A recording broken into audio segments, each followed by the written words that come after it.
Bom, senhores, 16:01 aí, vamos começar então. Obrigado pela presença de todos aqui. Todo mundo já nos conhece, mas é Antônio. Hoje eu estou com meu amigo, meu parceiro aqui, o Edson Cordeiro, amigo e parceiro de longa data. Tem uma excelente de uma experiência, então vamos sugar essa experiência dele na área de governança, riscos e compliance também. Nós montamos o estudo de caso da Pernambucana, obviamente, antes de ter aí a Americanos. comunicação do fato, né, que aconteceu aí ontem, no dia 13, tá certo? Mas mesmo assim, a gente vai dar para vocês um overview e depois nós vamos discutir o fato relevante, que ontem foi confirmado, na verdade, a questão da fraude. Era uma suposição nossa, né? Minha e do Edson, que algo de estranho, obviamente, estava acontecendo, né? Todo mundo já tinha falado nisso, várias pessoas falaram, várias entidades falaram, vários consultores falaram, mas ninguém queria confirmar. Agora está confirmado, vamos conversar sobre isso, debater sobre isso, que é um ponto importante. Creio que o Edson vai falar bastante sobre isso, mas talvez a maior fraude já oficializada aqui no Brasil, tá? Então é importante discutir que isso impacta na veia, na verdade, a credibilidade da governança da área de riscos e de conformidade/compliance, de uma forma direta, no meu ponto de vista, ok? Mas vou passar a palavra agora para o meu amigo Edson, então. Ele se apresenta, né? Aliás, já vou até colocar os nossos currículos aqui, você já conhece, mas o Edson se apresenta e aí depois ele vai dando o comando, eu vou pilotando aqui para ele aqui a apresentação. Edson, a palavra é sua, seja bem-vindo aí. Obrigado pelo seu tempo, sua disponibilidade e já antecipadamente obrigado por passar aí a sua grande experiência e expertise, ok? Ok, boa tarde, Brasiliano, boa tarde a todos. Nós vamos começar a conversa. É o seguinte: no primeiro tem um contexto, eu faço uma abordagem contextual, e essa abordagem contextual eu divido em 4 tópicos: a contextualização, a questão e perguntas sem respostas até hoje, resumo dos personagens da responsabilização e a conclusão. Logo em seguida, o Brasiliano entra com fato, vamos discutir o fato relevante e outras matérias que saíram de ontem para hoje na mídia. Ok? Agora, antes de eu entrar no primeiro slide especificamente, eu quero destacar 3 pontinhos importantes desse estudo de caso. É a questão das inconsistências contábeis. O que é inconsistência contábil? Essa linguagem tão rebuscada no sentido dos contadores, inconsistência contábil. O outro é que se realmente estamos discutindo uma questão de leniência, fraude, conluio.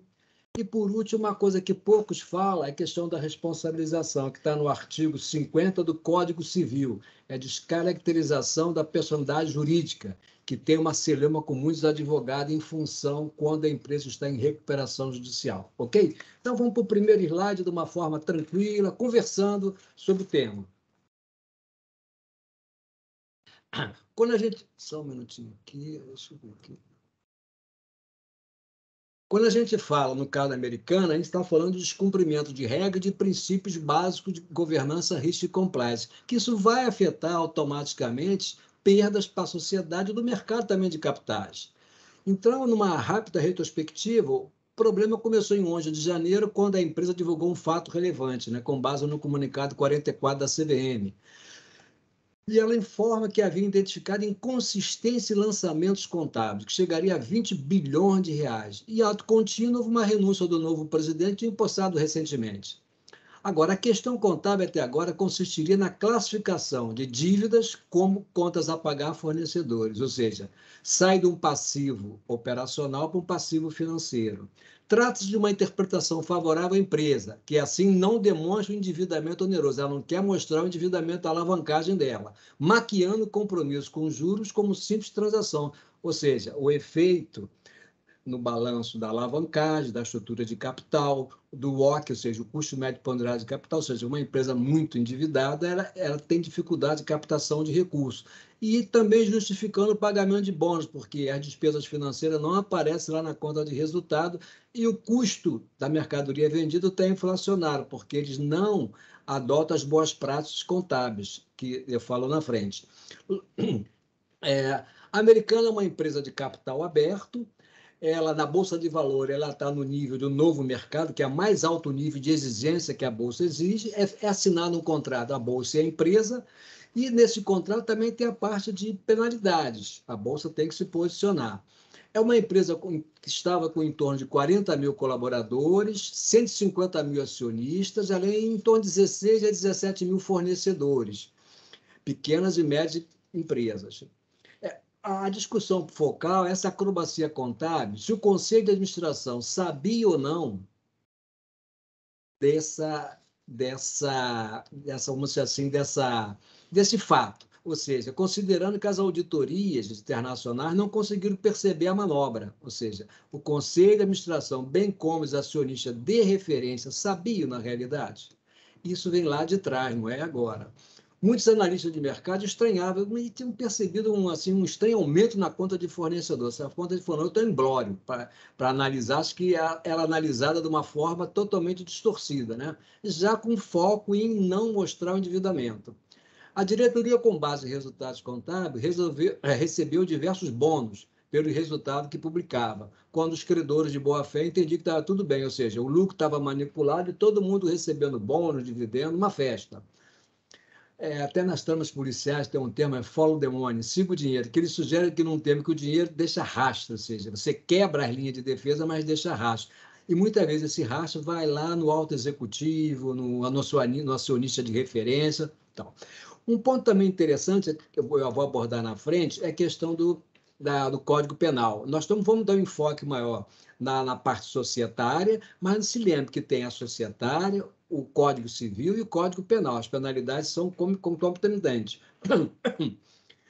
Há quase 2 semanas, assim, do primeiro pronunciamento do ex-presidente, né, uma série de questões a respeito de governança, como a contabilidade, auditoria, a questão da governança, freios e contrapesos, check balance, ficou sem esclarecimento, ou seja, estava em aberto, que continua em aberto. E aí destacamos os principais itens. Qual é o tamanho do problema? 20 bilhões de reais, que posteriormente já pulou para 43. Quando ela entrou com um pedido de recuperação judicial e anteriormente uma tutela preparatória para recuperação. Agora, a mídia tem divulgado aí que esse 43 pode chegar a 47 a 50. Eu tive recentemente olhando, porque tem que aguardar o relatório do administrador judicial. E a coisa está progredindo de uma forma maior.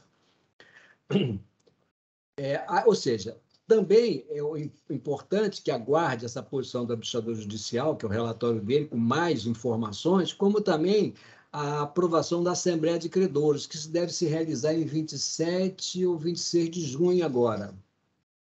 Agora, um troço interessante, né? Como foi possível um problema dessa monta ser superior a um patrimônio líquido na época, que era de 14 bilhões? Passou despercebido, nenhum usuário da informação viu, sabia, o órgão de controle e fiscalização, ninguém observou esse detalhe.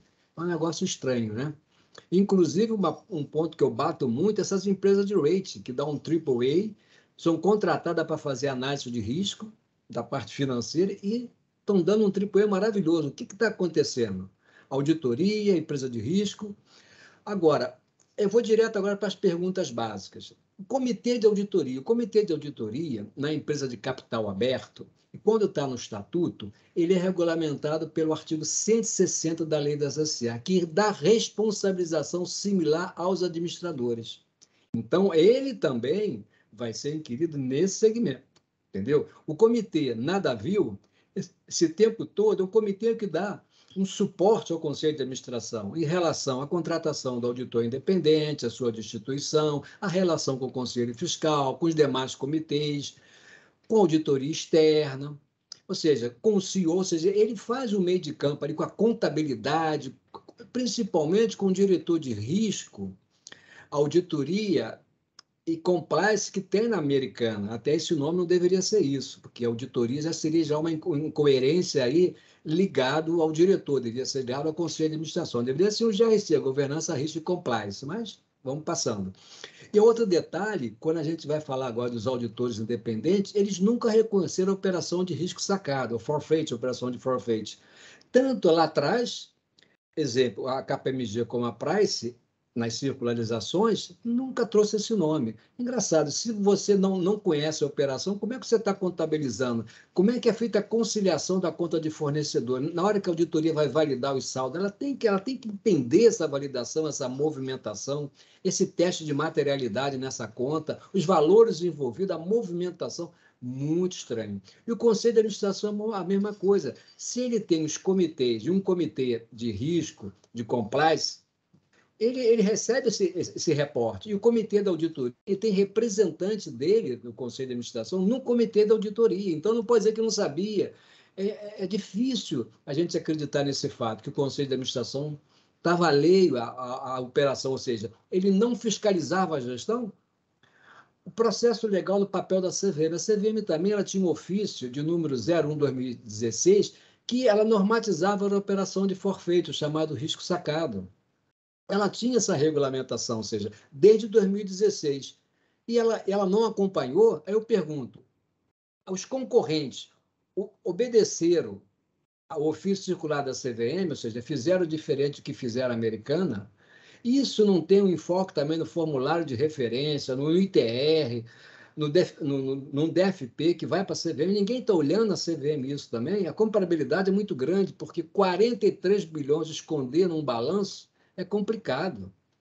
É muito difícil que não apareça de algum lado, ou seja, a movimentação, o patrimônio líquido se manteve quase em dado momento estabilizado de 2019 para cá. Ou seja, ela vinha num período ali de movimentação estranha desses valores, patrimonialmente. E no resultado aparecia lucro. Ou seja, tanto é que pagando bonificações de dividendos. O canal de denúncia também não teve nenhuma denúncia nesses fatos passados. Isso não vem acontecendo de hoje, não. Isso deve ter 8 a 10 anos, já vem lá de trás. Ou seja, isso aí, tanto é que os encargos financeiros são de juros acumulados, ou seja, são juros compostos. E isso vai estar dando um efeito automaticamente na própria contabilização. Alguns dizem, não, essa diferença de 20 para 43 já está dentro de fornecedor. Não sei. Não sei.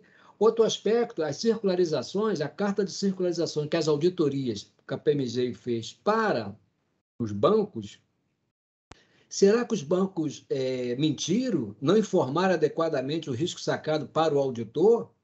Automaticamente, por quê? Porque o banco também tem uma função que eu falo na frente do Banco Central, que ele informa o Banco Central de financiamentos. Será que foi para o Banco Central o risco sacado e para o auditor não foi? O auditor foi enganado, ou sabia realmente, ou ele mudou a carta, ou seja, depois de circularização? É muito estranho. Pode passar. Pode passar. Tá, joia. 2 segundos. Pronto, desculpe. Ok. Outro detalhe é a responsabilização pelo registro contábil. Tem um artigo no Código Civil, que é o 1177, fala do contador. Eu acho que a CVM também deveria ter chamado o contador como diretor de risco e compliance para dar um depoimento na CVM, porque eles conhecem bem, principalmente o contador conhece a operação, ele vem dar um esclarecimento, seria um convite. Até agora nada nos falou no contador, nos falou no diretor de risco, nada. É muito estranho, ou seja, eles conhecem a operação também.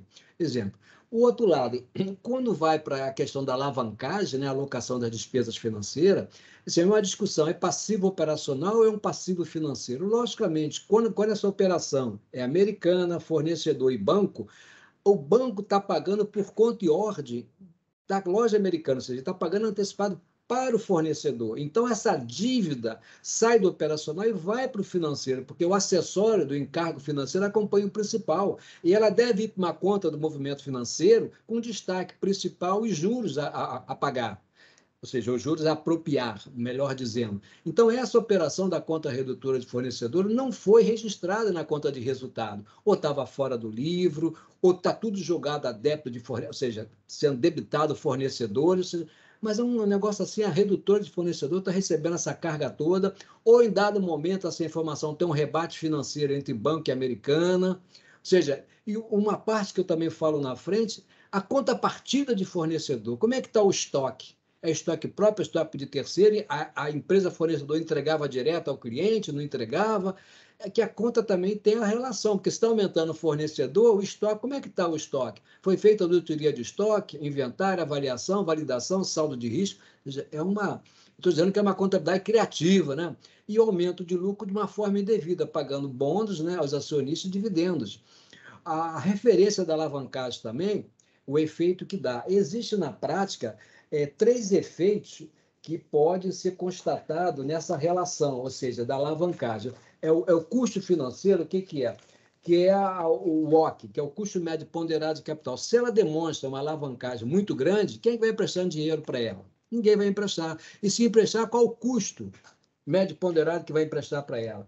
O outro é o fluxo de caixa livre, ou seja, ela está comprometida com um endividamento tão alto, o pequeno investidor, como é que ela vai pagar dividendos? Como é que ela vai investir? Não falam nada do fluxo de caixa livre.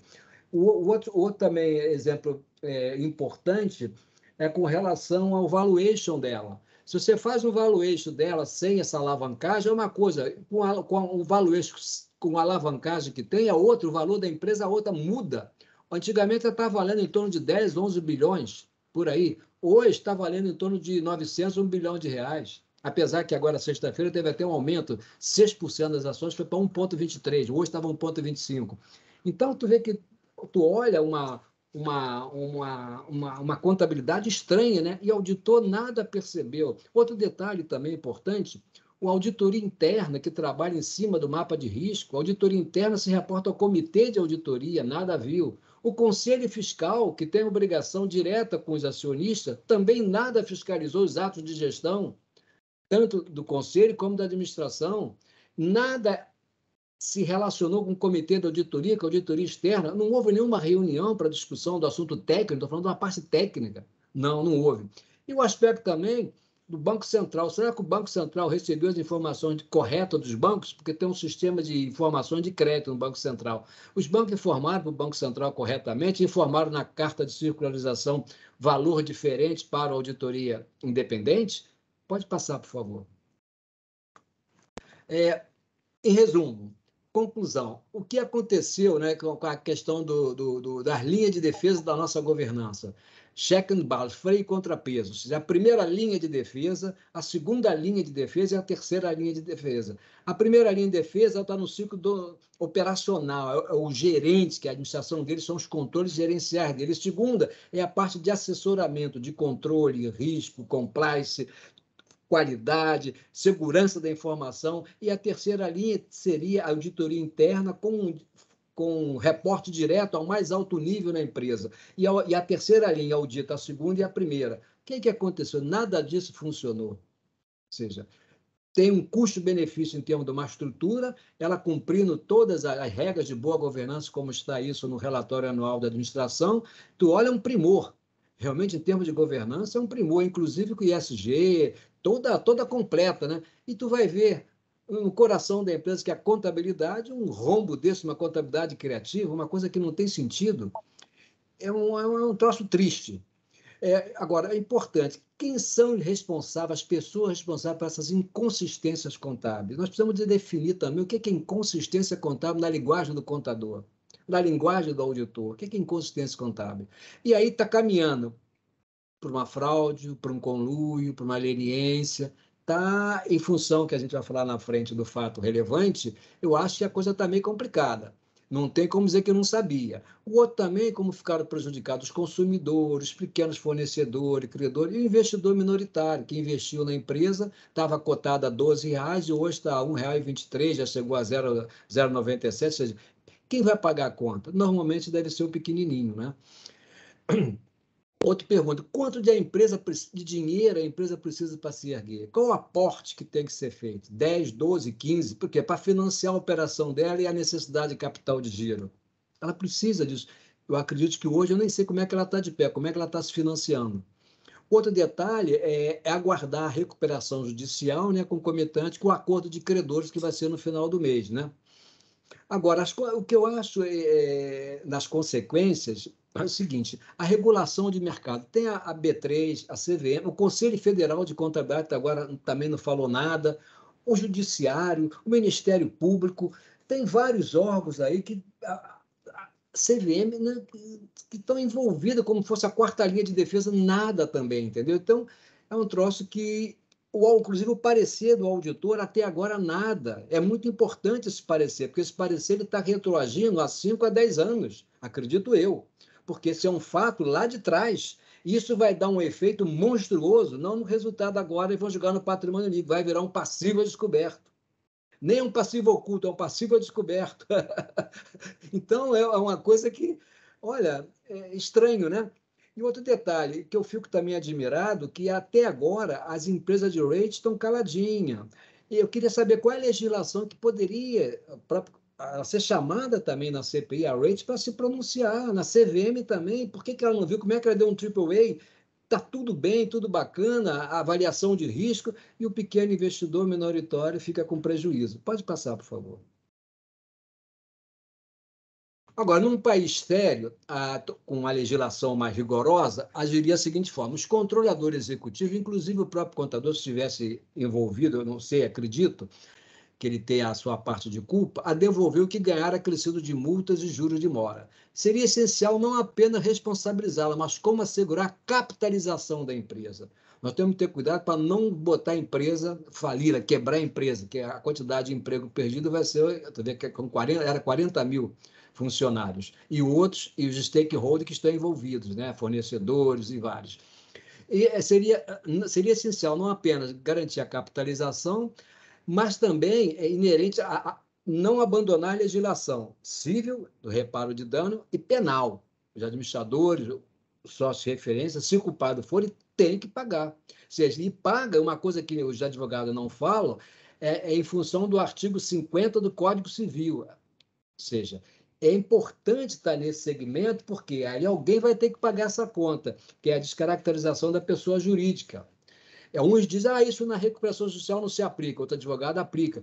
Agora, eu entendo que se aplica, porque quando você vai ler o teor do artigo 50, confusão patrimonial, tem vários aspectos ali, fraude, se aplica. Porque se sair um relatório preliminar de um comitê independente que foi criado pelo Conselho de Administração, reconhecendo ontem uma fraude, apesar que é um relatório preliminar, não é um relatório do Conselho de Administração, é um relatório do comitê que assessora o Conselho.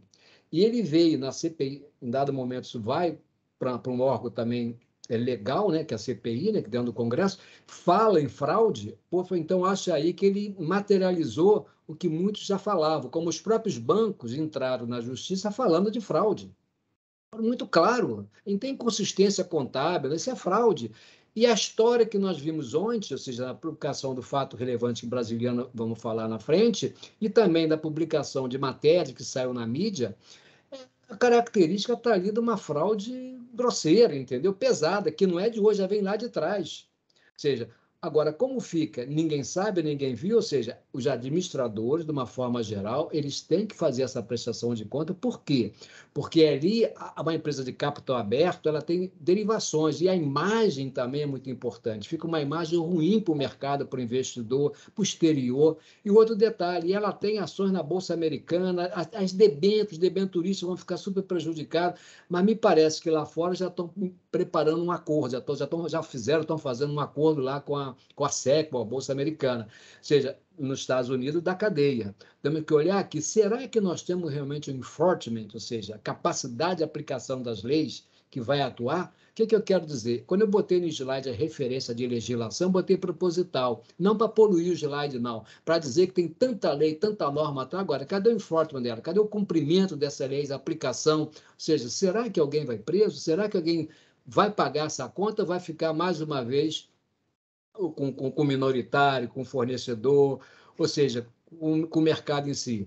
Então, é uma coisa que tem que se discutir muito. O outro aspecto também é a aplicação da demora do administrador judicial. Demorou muito ser indicado administrador judicial. Tinha que ser logo indicado ou fazer a intervenção, ou seja, tinha que haver um efeito muito rápido, porque o impacto era relevante. E isso acho que demorou. Tanto é que no exterior chama watchdog, que é o fiscalizador, é o chamado cão de guarda, né? Na linguagem do americano, entendeu? Tem que botar lá dentro. A empresa deu um problema, já bota o fiscalizador lá, o watchdog. Ou seja, isso realmente traz um problema. O outro aspecto também é a definição mais clara de regras entre a CVM e o Banco Central, ou seja, sobre recebíveis. Ou seja, será que o Banco Central também não viu nada, um pronunciamento? Será que esses valores informados pelos bancos para o Banco Central, o mesmo que foi informado para a auditoria, ou seja, o risco sacado está embutido, não está, ou seja, ficou uma coisa assim muito assim gasosa, né? Ou seja, então também por outro lado a bolsa tem um contrato no novo mercado com as empresas. Os empresários assinam um contrato, é um contrato formal, e tem ali a causa de penalidade. A Bolsa também não vi, tem um ofício da Bolsa que saiu recentemente, é um ofício que eu não me lembro agora, estou aqui com ele, eu tinha anotado, era um ofício que saiu da Bolsa, ela falando um pouquinho sobre isso. Mas não, ela não entrava em detalhe, ela fazia para a CVM. Então, eu acho que o Ministério Público também era um momento. Ainda no momento, tem vários órgãos de fiscalização e controle que estavam um pouco omissos. Eu acho que aí é um momento de se destacar esses pontos. Nas notas ali, até o Ministério Público foi acionado na época, a CVM, e também entrou o Tribunal de Contas, parece o Tribunal de Contas da União, para fazer um trabalho junto à CVM, ou seja, é uma confusão danada, né? Os processos arbitrais também que estão em andamento, como é que vai ficar isso, entendeu?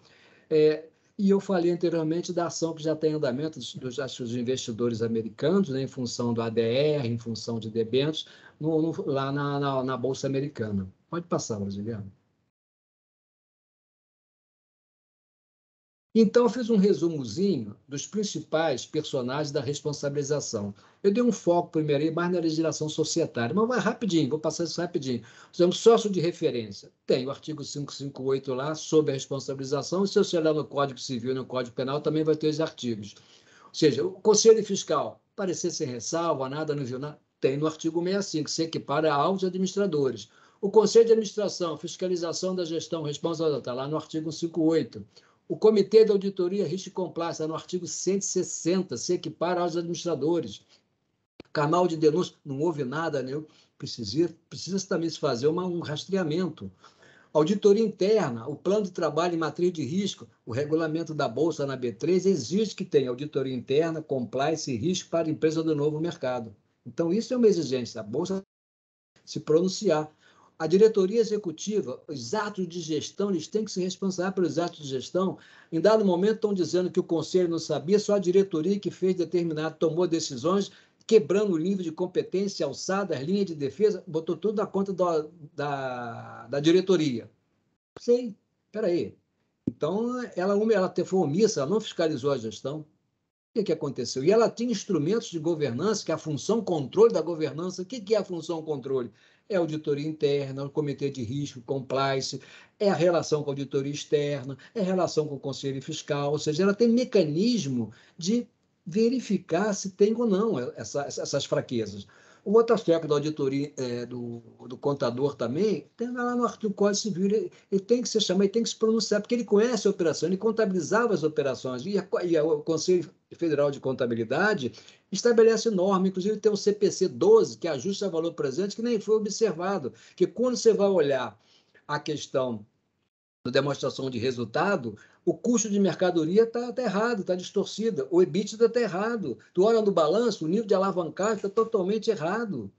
A contrapartida desse nível de alavancagem, o estoque, será que está correto?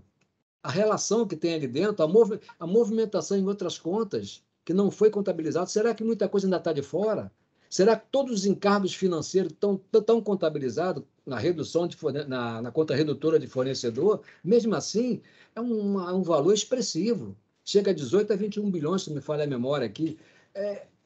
Não está clara a apropriação, tem que separar o que é o principal, o que é o acessório, seja, os juros a pagar separado, a apropriação desses juros, os encargos, ou seja, você vai ver que vai virar o patrimônio da empresa, vai ficar um passivo a descoberto. E na auditoria independente, isso retroage em dado momento. Todos que trabalham em auditoria sabem disso, as boas práticas. A carta de controle interno sobre fraqueza materiais não dizia nada, a circularização ficou...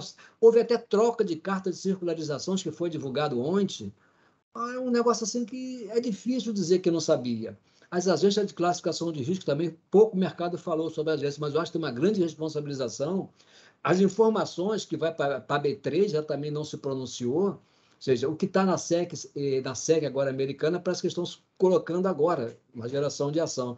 E as normas de CVM, a Receita Federal também, ela sobre será que você não tinha uma operação aí que estão querendo fugir do IOF? Os concorrentes fizeram a mesma operação de loja americana, risco sacado, ou contabilizaram de acordo com a circular da CVM de 2016? Então, como é que pode? Sabiam o que estava fazendo.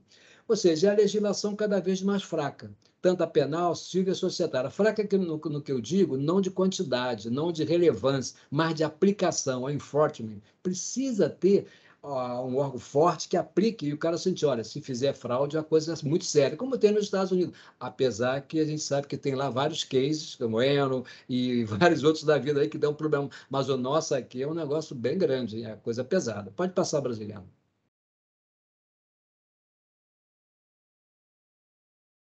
Então, alô, eu dou uma paradinha por aqui, faço uma relação um pouquinho com o brasiliano fazer um contexto um pouquinho sobre essa divulgação desse fato relevante e também sobre alguma matéria que saiu de ontem para hoje, pipocando, e uma apreciação geral dele também. E a gente vai batendo um papo aqui. Ok. Obrigado, então, Edson. Bom, senhores, Desculpe que eu me quero aposentei falar um com pouquinho. vocês. Em primeiro lugar, o que aconteceu com as lojas americanas é fato, e é fato que é um fato publicado em todos os jornais brasileiros. Então, o que nós vamos falar aqui não é somente a opinião do brasiliano ou do Edson, não. São matérias públicas, né, informações públicas que estão hoje publicadas em todos os jornais. Folha de São Paulo, Estado de São Paulo, entra o Globo, entra, vai ter uma matéria grande, inclusive, na revista Piauí, pois o tema é a fraude titânica, quer dizer, todas as mídias agora estão batendo em cima disso e cada um tem a sua fonte de informação. Mas um ponto que é crucial é o seguinte, desde que saiu né, as inconsistências, já se falava em fraude e era para ser fraude, porque hoje está provado, na verdade, que as americanas, né, a holding americana, não tinha a governança necessária. Tanto é que não tinha, que começou quebrando, né, o pilar básico, né, das 3 linhas, obrigatoriamente. Está no relatório dela de 2021, publicado por ela, inclusive, que ela tinha uma diretoria única, como muitas empresas têm, e o pessoal não leva isso, né, em consideração, uma diretoria de quê? Riscos, compliance e auditoria. E publicou isso no relatório dela. Isso não pode acontecer, não deveria acontecer. Tendo 3 e 1, matou. Você já mata de cara, né, a governança. Não tem governança. Você está confundindo a terceira linha com a segunda linha, tá certo? Isso é um ponto fundamental, e é isso mesmo. Então, isso fundamentalmente aconteceu, né? O fato relevante que foi colocado ontem foi em cima do relatório apresentado pelos assessores, é um comitê independente, e claramente eles colocaram: houve fraude. Eles livraram a cara apenas do conselho e livraram a cara, né, dos sócios, na verdade, dos 3 sócios, de maneira muito clara. Que, no nosso ponto de vista, e não só meu, dos jornais também, inclusive, que falam hoje, não vai pegar e não vai colar, tá certo? Não tem como colar aquilo ali. Mas fica claro que houve, na verdade, não só uma fraude com conluio de toda a diretoria, inclusive com troca de e-mails, né? Com trocas de WhatsApp. Vou ler alguns dos tópicos aqui, porque eu tive acesso, na verdade, a esse relatório após ele ser publicado, tá certo? Após ele ter falado, a gente fica horrorizado com o nível que tem, né? E isso cabe meio com o perfil de fraudadores. A pessoa se acostuma com aquilo, acha que nunca vai ser, na verdade, identificado, né? E o presidente da Americanas, a gente comentou, falou, e está nos jornais de hoje, aonde, infelizmente, as auditorias estão também envolvidas, como também os bancos, em termos de estar amenizando os termos quando se coloca na respectiva, né, no respectivo balanço, na respectiva carta de circularização, quer dizer, tiraram e fizeram questão de tirar, na verdade, o nome do risco sacado. Tem até aqui um dos e-mails que foi para todo mundo, e o pessoal colocou isso aqui.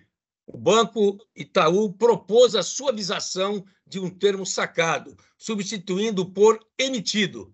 Sendo assim, ficaria a redação: o Itaú Unibanco possui plataforma para aquisição de recebíveis comerciais de fornecedores, emitidos contra a companhia, avaliando individualmente cada operação e tomando a decisão de realizar ou não antecipação dos recebíveis diretamente aos fornecedores.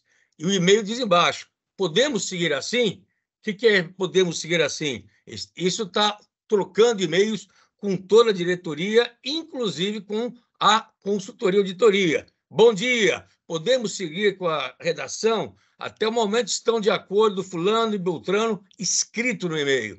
E depois tem um bom dia, no dia 19/9/2017. Bom dia, o Itaú acaba de informar que aprovou a redação abaixo. Parabéns a todos os envolvidos. Canta o que saiu, na verdade, na respectiva publicação e fala o seguinte: agora é assinarmos o contrato, fecharmos a parte sistêmica e estamos prontos a voltar a operar. Obrigado, Fábio Abratti. Isso está escrito para todo mundo. Vai para todo mundo. Quando eu falo que vai para todo mundo, senhores, vai para toda a diretoria como um todo. Então, o que o Edson falou até agora, ele é uma pessoa extremamente educada, eu falo o seguinte: o que houve foi uma verdadeira dança, uma verdadeira orgia que teve em relação à governança, a riscos, na verdade, e à compliance. Quer dizer, como é que se publica uma série de balanços nos últimos 8 anos, pelo menos, tá certo? Isso é um ponto fundamental e ninguém olha nada, ninguém checa, ninguém verifica, não verifica que teve, na verdade, uma volatilidade muito grande em relação ao que estava colocado como despesa operacional, pula de 15, vai para 5, sobe para 16, isso ao longo do tempo.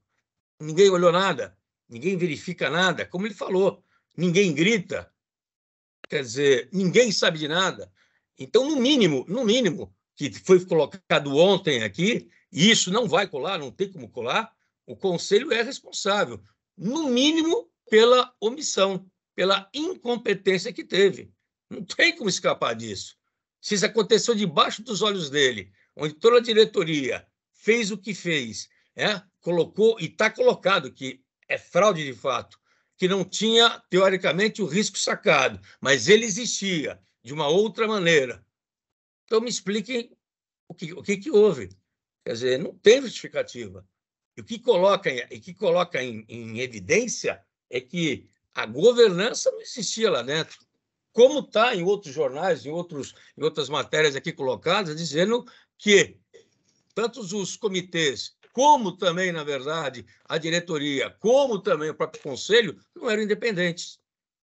E ninguém viu isso, ninguém via. Todo mundo quieto. Aí eu falo e comento com vocês abertamente o seguinte: perfil, senhores. Pessoal de governança, pessoal de compliance, auditoria, tá certo? Pessoal de riscos tem que ter posicionamento, tem que ter postura, tem que saber falar aquilo. Vai colocar seu emprego em risco? Vai colocar.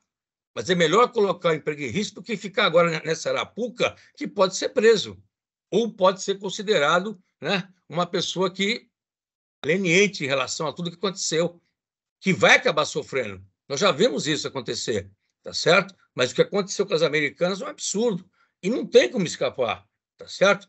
Fizeram operações de marketing, na verdade, fraudulentas, fizeram outros tipos de operações fraudulentas com contrato assinado, simularam financiamento. O banco não sabe o que estava simulando, não tinha ideia que estava simulando, não sabia.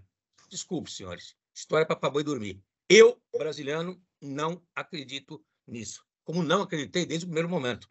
E isso hoje está comprovado, pelo relatório que foi divulgado. Tá certo? É um relatório da assessoria do grupo independente, tá certo? Falta ainda as verificações, e como também não é aceitável as Big Four, talvez não sejam mais Big Four, talvez sejam Big Two, daqui a um tempo, talvez, tá certo? Tem que estar envolvida, não tem como não estar. Inclusive, existe no relatório que foi entregue, tá certo? A carta com o logo das empresas, dizendo que vai suavizar, que vai propor termos diferenciados. A forma como nós, da governança, risco, compliance, falamos, senhores, tem que ser enfática. Por isso que eu falo, às vezes eu sou condenado, já perdi contrato na empresa, na Brasiliano, por bater de frente com o cliente e avisar: você está errado, você está exposto, você está colocando em exposição a empresa, a sua governança. O pessoal fica bravo, mas não adianta ficar bravo. Nós temos que falar.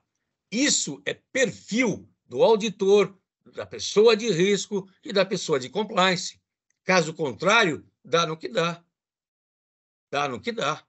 Então, é uma questão clara que nós temos que estar, né, verificando isso, né, de maneira muito direta. O que aconteceu, se vocês forem olhar, né, o fato relevante que foi colocado, não tem justificativa. Está aí colocado. Os juros colocados em posição errada, a conta do fornecedor diminuindo, aumentando. Não podia ter, no relatório consta, eles colocaram como método, a gente não pode ultrapassar o nível de alavancagem 3,3, senão é morte súbita. Está escrito isso nos e-mails. Pelo amor de Deus. E isso, segundo a apuração. E isso vai ser pano para manga, porque a diretoria sozinha não vai levar a pancada maior. Tanto é que não vai, que eles já falaram, através de seus advogados, que eles querem ter né, a defesa que vai ter que ter, e eles vão falar que o Conselho sabia de tudo. Já colocaram isso no jornal. Está no jornal de hoje, está no Globo. Vocês podem ler que está no Globo embaixo, dizendo o seguinte, isso daí, que a própria diretoria e até o Gutierrez já comentou, que ele não foi ouvido, inclusive, nesse comitê independente, não deram chance para ele falar, porque ele quis falar 3 vezes e não deixaram. Então, senhores, nós temos aí um caminho longo pela frente. Infelizmente, se fosse nos Estados Unidos, né, já teria gente presa. Entre eles estariam os 3 sócios, né, de maior relevância, já estariam presos ou com seus bens indisponibilizados. Já estaria o contador também sendo envolvido diretamente na veia. Não ia esperar, fazem praticamente 5, 6 meses que isso ocorreu, gente. E nada aconteceu. Nada aconteceu. Nada. Absolutamente nada. Nenhum órgão que é o órgão regulador, e aí eu falo, tem Banco Central no meio, tem CVM, como foi falado, tem Ministério Público, ninguém falou nada. Absolutamente. Isso é uma indecência para nós do Brasil. Desculpe, eu fico assim alterado porque é para nós do Brasil. Eu brigo na área há muito tempo e nós ficamos completamente à mercê numa situação dessa, porque não tem justificativa. Não tem. O que aconteceu não tem justificativa. Para todo mundo estar envolvido, etc. Não tem. Está aqui escrito, está colocado. A gente lê isso aqui, o fato relevante. Eu, brasileiro, fico revoltado com o que estou lendo. Não tem como. E pior ainda, quer dizer, o fato que aconteceu em 11 de janeiro, foram desligar as pessoas no dia 3 de fevereiro. Um fato, né, relevante daquela natureza, a inconsistência contábil. E se vocês olharem aqui, que está em negrito, aqui na cidade da frente, todos eles colocaram que todos esses participaram da fraude. Ou seja, toda a diretoria. Está colocado aí. Do presidente, ex-diretores, Ana Cristina, José Timóteo, e foi embora. Quer dizer, como é que fica isso, senhores? Quer dizer, e pior, é o que falou o Edson. Quem vai pagar essa conta? Os pequenos investidores, que estava a 12 e ficou a 0,97, está hoje a 1,23, 25, ele comentou aí. É isso? É isso? Quem economizou, acreditou? E a Bolsa, a B3, que não fala nada, que exige tanta coisa na hora de entrar e depois fecha os olhos. Porque fecha os olhos. Desculpe. Fecha porque não gritou. Estava aberto, ele publicou no relatório de Lenor que ele estava juntando as 3 diretorias. Não pode juntar. Não pode. Está na premissa das 3 linhas. Nas 3 linhas, aliás, de defesa. 3 linhas que colocou foi o IAA. Não foi o original que foi da Europa. Na Europa chama-se 3 linhas de defesa ainda. Tá certo? Então ninguém fala nada, ninguém faz nada, ninguém grita, ninguém faz, ninguém cruza a matriz de risco com o que está colocado lá no balanço. Ninguém olha isso daqui. Tanto é que os 3 maiores riscos que a americana colocou para ela foi ataque cibernético, foi a questão, né, social, foi a questão do clima. Para quê? Todo mundo louco? Entendeu? Aí vem falar em ESG, que tratava e apertava o fornecedor de maneira como se fosse um agiota, pagava em 60, 90, 120 dias, isso é absurdo. E ESG ainda? Pô, senhores, desculpe, nós temos que mudar. Nós temos que mudar. Nós temos que ser agressivos. Nós temos que bater e bater forte. Mesmo que o emprego nosso fique em jogo, não tem jeito. Quer se acomodar? Desculpe. Eu, brasileiro, tá certo? Não aceito isso daqui, não aceito a forma como aconteceu. Eu iria cobrar hoje, na verdade, que ia falar que ia ser, realmente ia falar que ia ser fraude, e assumir esse risco de falar, não precisa nem falar, porque já foi publicado que foi fraude, mas é claro que foi fraude. Ninguém coloca, o Edson falou muito bem, ninguém coloca debaixo do tapete 40 bilhões, senhores. Não tem como colocar debaixo do tapete. Não são 4 milhões, não são 400 mil, tá certo? São 40 bilhões de reais, pelo amor de Deus. E ninguém olha, ninguém vê. Cadê o contador, o controller, tudo tranquilo? Ah, não é comigo. Como não é comigo? Pedindo para que amenizasse o termo, banco concordando com isso. Vergonha, vergonhoso isso. E vergonhoso para nós do Brasil, tá? Para nós profissionais do Brasil. Eu considero isso, na verdade, um desprestígio para nós, para as áreas, por isso que eu bato pesado mesmo e falo, teríamos que estar gritando o tempo inteiro.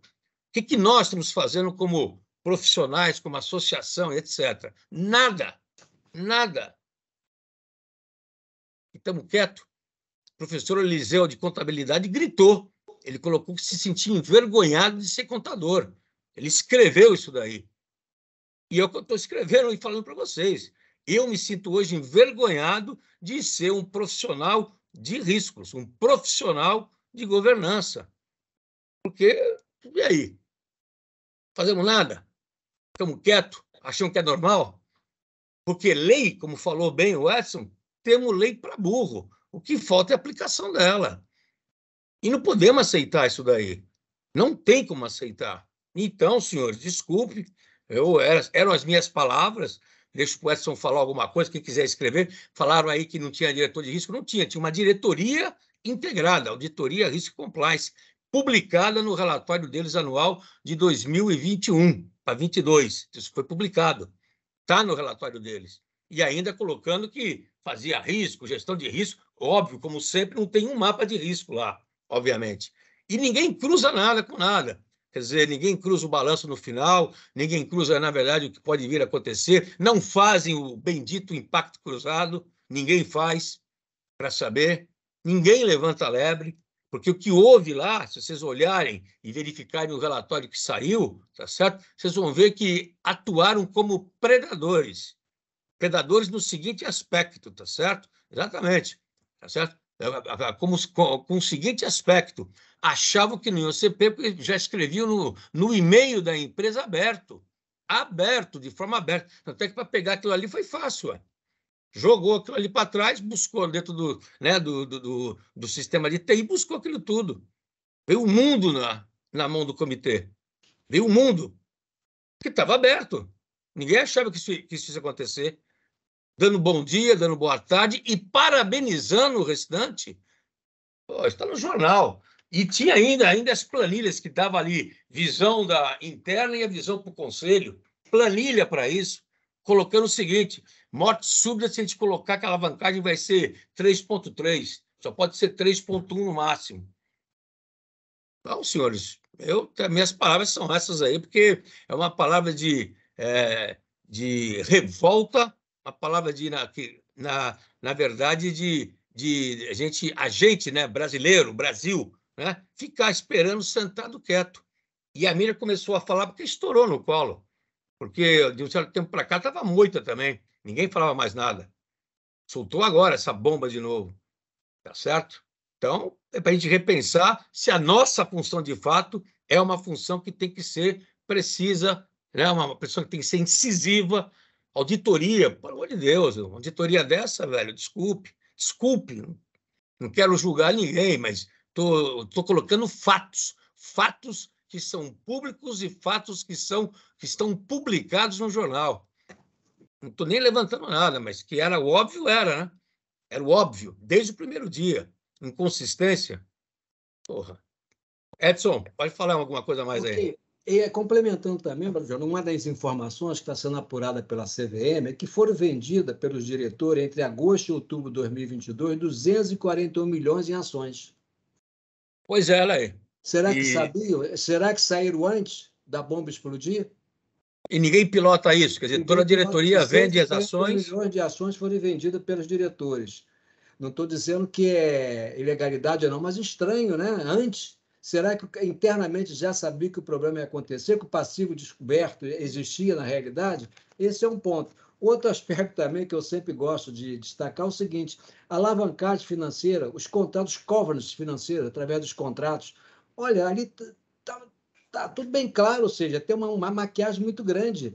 O aspecto também do resultado, onde tem o CPC 12, o ajuste ao valor presente, pô, claro, na forma de se contabilizar, não tem como não.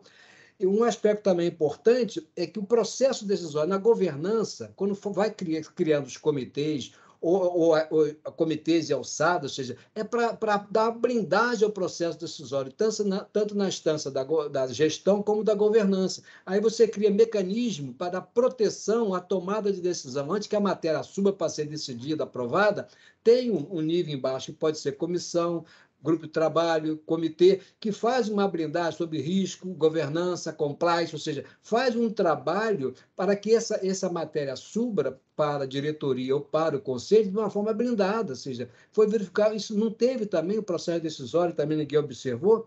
Um outro aspecto também que eles vão tentar usar, eu acho que vai reforçar a tese da fraude, é sobre o seguro de ano, que eles vão querer fugir pelo seguro de ano. Não tem cobertura. Isso aí, na minha visão. E a seguradora vai dizer isso. Ela vai se basear também que é uma fraude. Então, reforça mais ainda o que foi falado ontem na CPI. Ou seja, e algumas empresas, além do seguro de ano, elas têm um chamado contrato de indenidade, que, ou seja, é feito entre os administradores e a empresa. O seguro de ano é feito entre a empresa e a seguradora. Ou seja, o contrato de indenidade é um complemento ao que não cobre no seguro de ano. Isso muitas vezes não tem disclose em nota explicativa. Isso também não tem, se for fraude, não tem jeito, não adianta esse contrato. É coisa que tem que estar ouvindo, seja sendo observado pelos auditores também, se tem nota explicativa ou não. O processo, como tu falou muito bem, da matriz de risco, normalmente a matriz de risco, tanto operacional, contábil, financeira, fiscal, legal, ela não é conciliada com as notas explicativas de contingência. Ali tem que estar um ponto importante. Por quê? Muitas vezes, como você vai ver ali, as chamadas provisões dentro da linguagem contábil, remota, possível, provável. Quando é remota, muitas vezes ele conhece, mas não tem uma atitude imediata. Possível, ele dá disclose.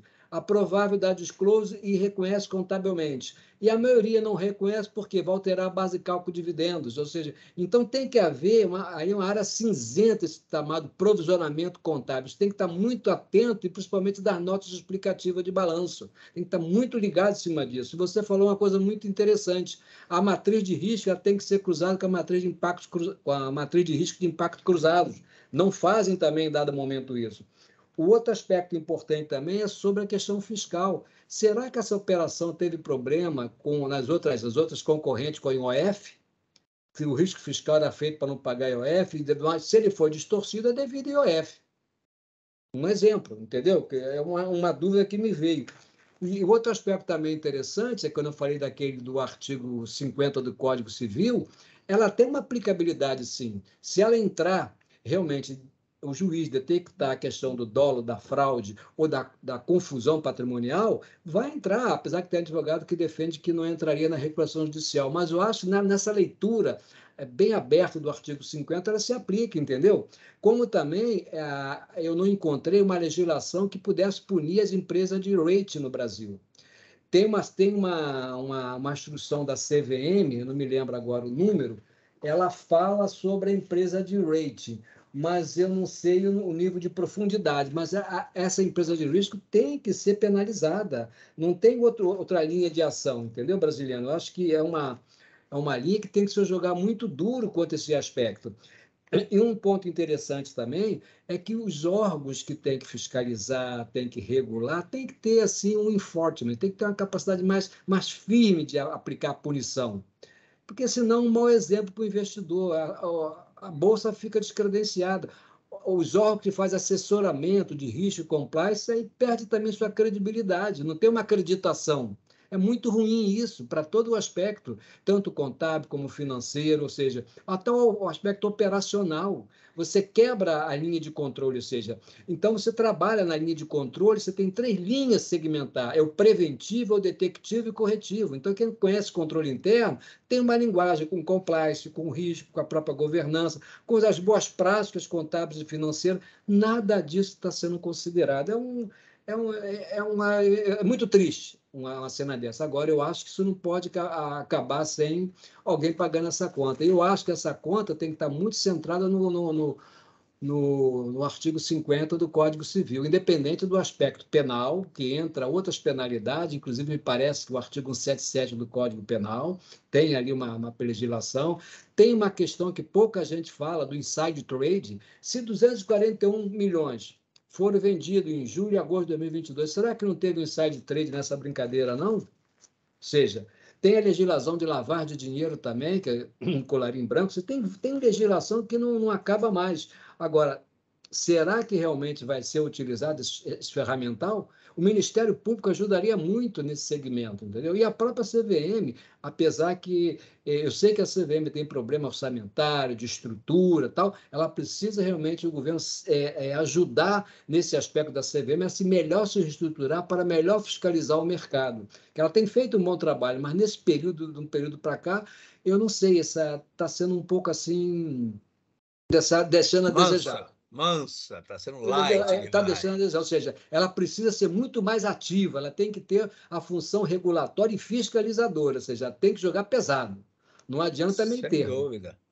E um Agora, ponto, sem querer te cortar, cortando, mas um não, ponto importante para o pessoal saber é o seguinte: você sabe por que o banco do André Esteves conseguiu pegar a grana deles, que eles conseguiram evitar que a grana deles saísse fora do banco, não?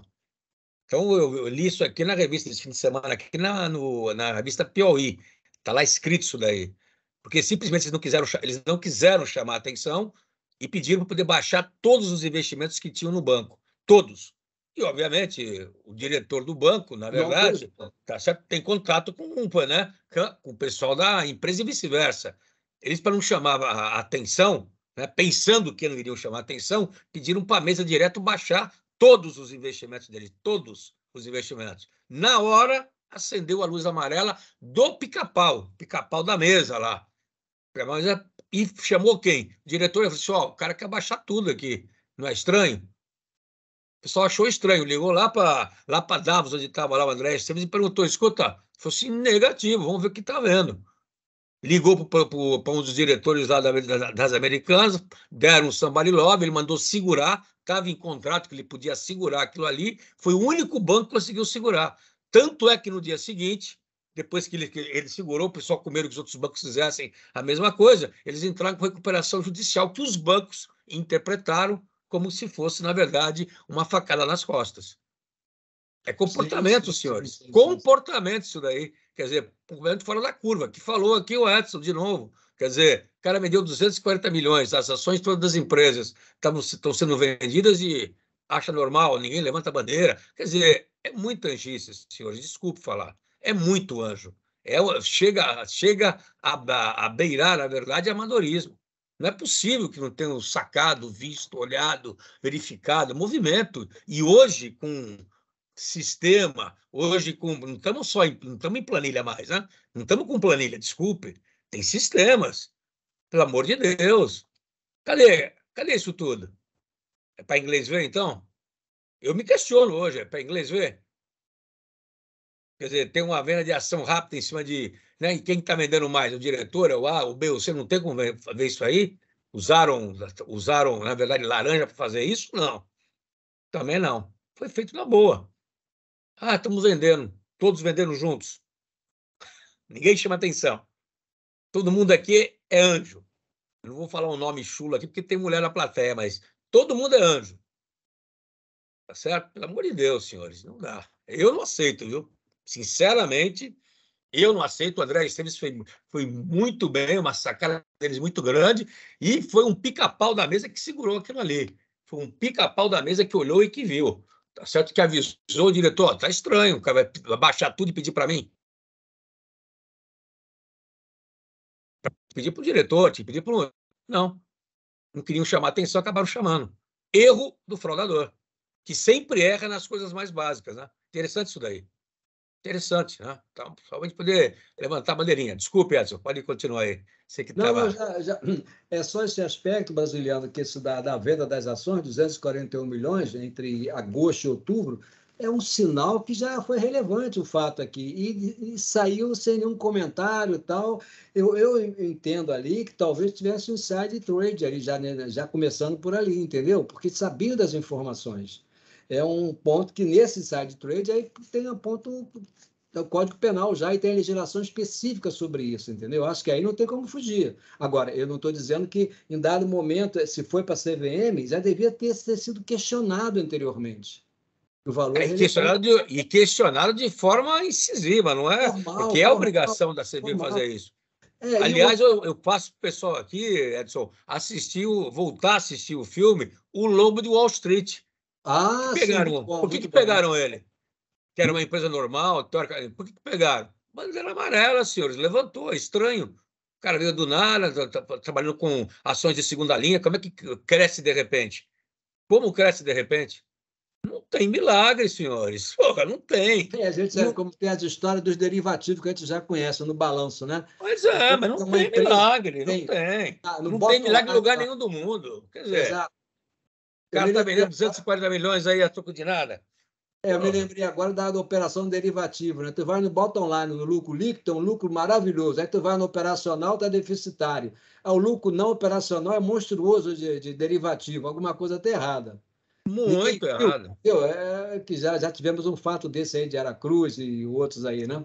Pois é, então, mas e ninguém viu nada, quer dizer, então insider, quer dizer, passa batido, desculpe. Então, se a gente olhar esse quadro, para mim, para o brasileiro, é muito triste, é sadia, exatamente. É muito triste, triste olhar da forma como está sendo conduzida, pode mudar, espero que mude, triste olhar como que nós da área, e eu, quando falo nós da área, é o mercado nosso mercado, que mexe com risco, seja de estatal, ninguém, não estamos fazendo nada. Estamos escrevendo um artigo ou outro, sai uma live dessa daqui, mas o mercado em si, nosso aqui estamos parados. As associações de classe, zero. Ô, É, senhores. inclusive, brasileiro, no último slide que eu falo ali, é a questão da legislação, ou seja, em dado momento, não seria sacrificar a empresa, mas sim aos controladores, seria uma intervenção direta em cima dos controladores, ou seja, eles têm que pagar essa conta, ou seja, tem que de uma forma responsável. Alguém tem que pagar. Outro ponto importante para te lembrar aqui também, quer dizer, na verdade, se a gente for olhar, né, o Trio Maravilha que tem aí, na verdade, de maneira muito clara e direta, tá certo? Desculpe, ele tem um passado que também, se for olhar, se vocês forem olhar, não é muito bom. Pega a LL. Acabou, tá ali, Sim, claro. sim, sim. Foi pelo custo, causou acidente, virou, teve que revender. Então, é isso aí, senhores. Bom, acho que nós chegamos aí basicamente, ó, 17h04, aí tem gente já que está precisando sair, mas agradeço. Quer falar alguma coisa a mais, Edson? Tem alguma pergunta a mais de vocês aí que queiram falar? Eu sei que a gente falou demais aqui. Eu queria saber se tem alguma pergunta que ficou em aberto aí para a gente Acho que falar. tem um aí que quer falar aí. Passa no chat, por favor. Eu acho que é interessante. Marina, vê aí a pergunta aqui. Teve um que levantou a mão aí. Por favor, não cheguei a ver quem é. Eu acho que não tem. Fábio, obrigado, hein, Fábio? Oi, Brasa, não tem pergunta não, eles estão batendo palma só. Então tá bom. Não é levantar a mão. Então tá bom. Bom, senhores. Bom, Edson, acho que é isso aí, então, né? Ok. Agradeço aí a todos vocês aí pela paciência, aguentar aí meu descarrego, tá certo? As belíssimas palavras aí e a análise que o trabalho foi todinho praticamente do Edson Cordeiro, pessoa fantástica, tá certo? Ficou muito bom. Edson, fala aí, dá as suas palavras finais aí, que eu acho que é importante passar o recado claramente. Primeiro, agradecer a paciência de vocês, a valiosa atenção. E segundo, sempre olhando o seguinte, né? A gente está falando de governança no Brasil. Isso é um caminho muito longo, ou seja, inclusive tanto no aspecto privado como estatal. Então, o modelo de governança ele tem que ser olhado de uma forma que você não consegue zerar risco, não existe o risco zero. O que você tem que fazer como um profissional, cada vez mais, fazer uma blindagem que te dê o seguinte: se ele quebrar a primeira linha, a segunda linha, a terceira linha, ele vai deixando rastro. Rastro gera exposição a risco e um dia ele vai ser pego.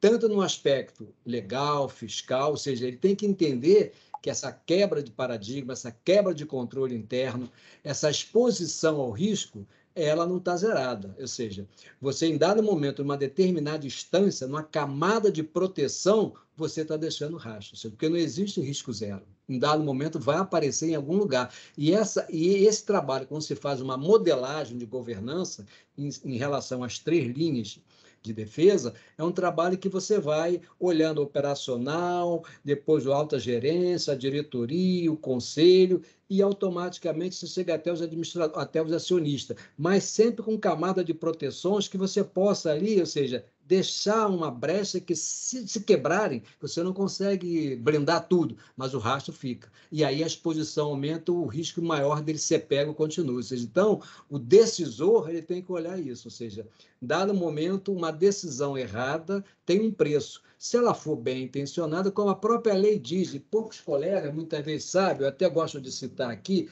é o artigo da lei das SA, que é o artigo 159. Até me permite, Brasiliano, que eu gosto de citar Claro, aí, porque à vontade.